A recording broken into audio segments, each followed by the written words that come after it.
Olá, gente, isso aqui é o K.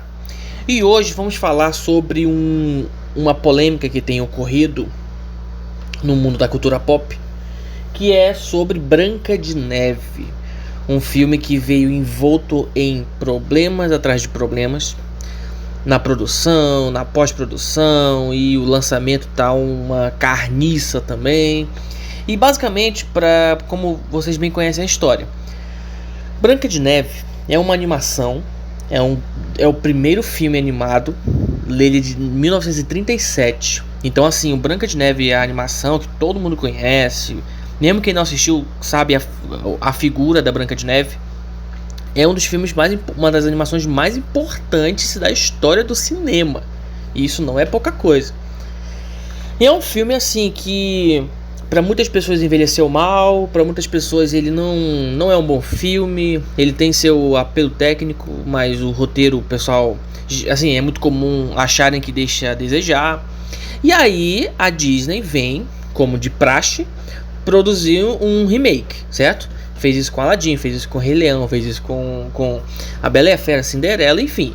A Disney, ela é especialista em ficar se regurgitando, né? Em ficar reciclando suas próprias obras e fazendo adaptações e fazendo continuações.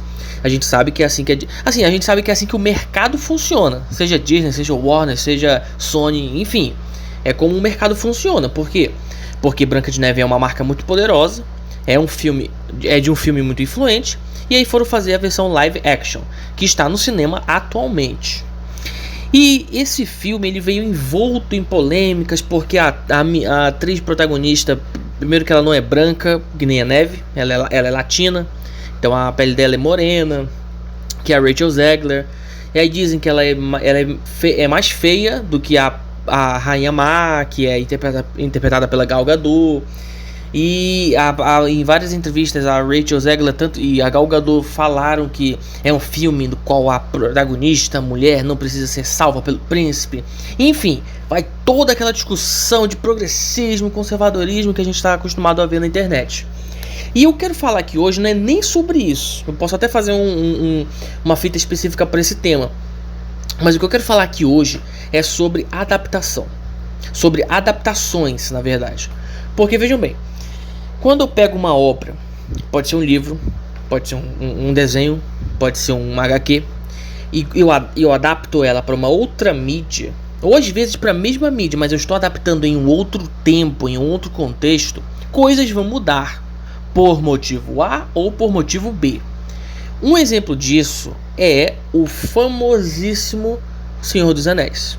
A trilogia de livros, que se tornou uma trilogia de filmes, tem várias mudanças em relação aos livros originais. Várias. E você não precisa ser fã que nem eu para saber disso não.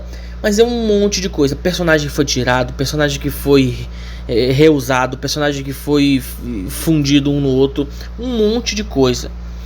Personagem que não tem e tinha no livro.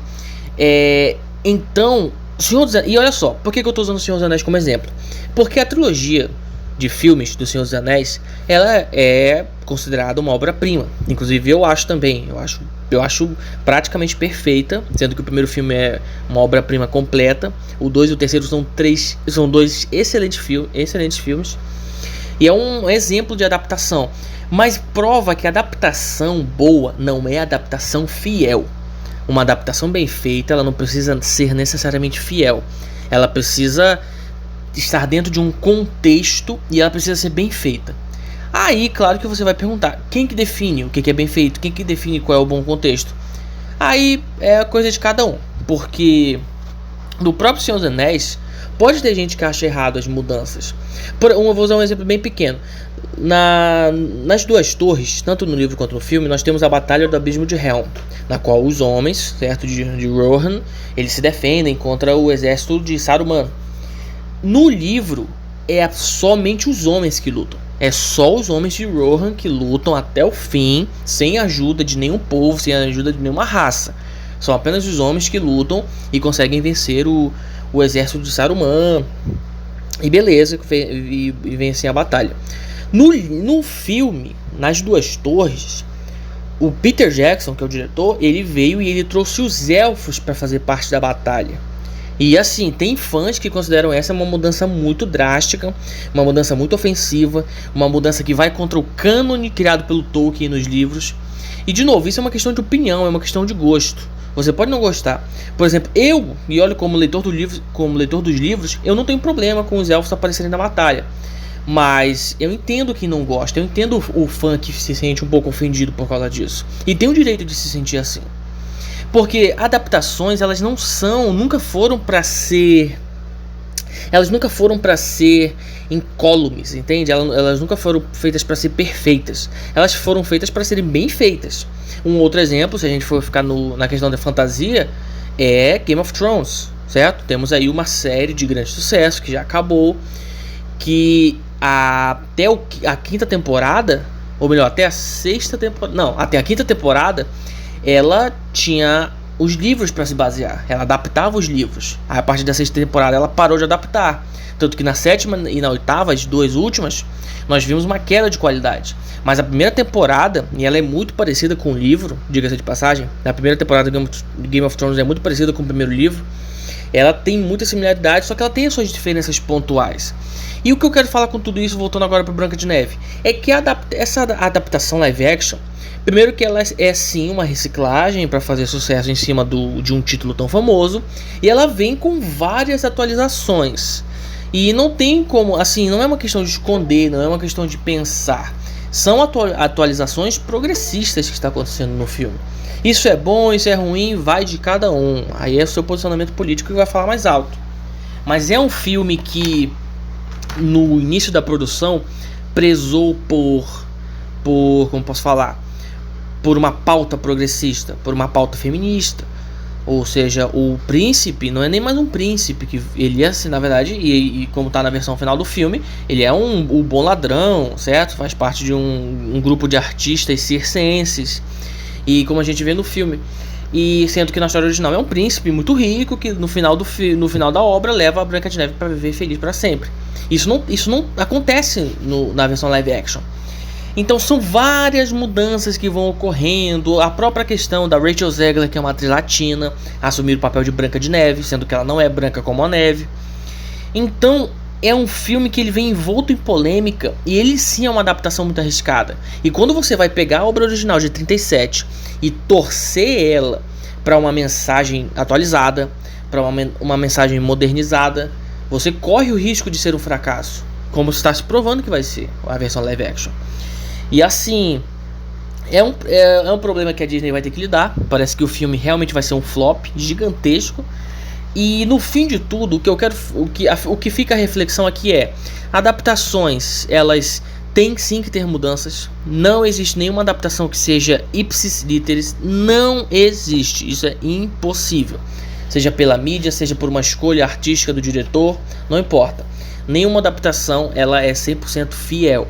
Elas têm que ser bem feitas. Eu estou aqui falando que Branca de Neve é bom ou ruim? Não é o meu ponto dessa fita.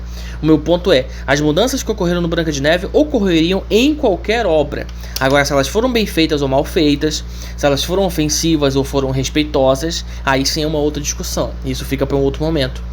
Mas sobre adaptações em geral, nenhuma é extremamente fiel. Eu não creio que seja saudável cobrarmos total fidelidade de adaptações. Nós temos que cobrar que elas sejam bem feitas. Nós temos que cobrar que elas estejam dentro de um bom contexto. Nós temos que cobrar que elas sejam feitas com esmero, certo? E não de forma forçada, não para forçar alguma coisa, ou muitas vezes para forçar uma mensagem, mas que elas sejam feitas com carinho. Eu acho que isso é o que mais importa.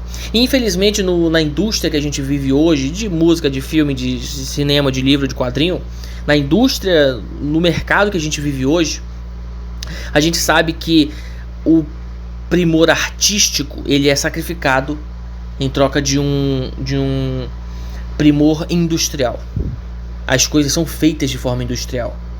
Então, sim, Branca de Neve está aí para surfar num nome famosíssimo, numa das princesas mais famosas da Disney, e o tiro saiu pela culatra. Então fica essa reflexão, se ao invés de fazer uma adaptação polêmica, não fosse talvez melhor fazer um filme original contando a história de uma princesa nova, latina, que fosse. Então é interessante a gente pensar sobre isso, mas é apenas a reflexão que eu queria trazer hoje sobre adaptações. E com certeza é um tema que eu vou querer discutir mais com vocês. Eu vou ficando por aqui, meus queridos agentes. Por favor, deixe sua opinião aqui nos comentários, seja me xingando, me elogiando ou me agradecendo. Eu sou o K e até a próxima operação.